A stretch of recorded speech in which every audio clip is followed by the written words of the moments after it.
মার্কিন পঞ্চম নৌবাহর কি আর নিরাপদ নয়?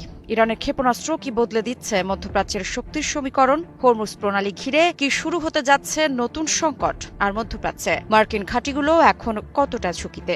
এসব প্রশ্নই এখন ঘুরছে বিশ্বমঞ্চে। কারণ ইরানের প্রতিশোধমূলক হামলায় কাঁপছে পারস্য উপসাগরীয় অঞ্চলে থাকা যুক্তরাষ্ট্রের পঞ্চম নৌবাহরের সদর দপ্তর। বাদ যায়নি কুয়েতে অবস্থিত মার্কিন সামরিক বিমান ঘাঁটিগুলো। তবে কি মধ্যপ্রাচ্যের আকাশে আবারও ঘনিয়ে আসছে যুদ্ধের কালো মেঘ?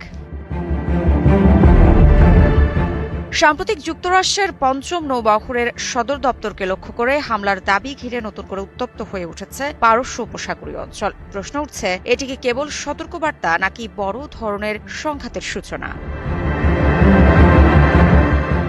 ইরান কি সত্যিই দেখিয়ে দিল যে মধ্যপ্রাচ্যে থাকা মার্কিন সামরিক স্থাপনাগুলো আর নিরাপদ নয়? 1000-এর বেশি ক্ষেপণাস্ত্র প্রস্তুত রাখার দাবি কতটা বাস্তব?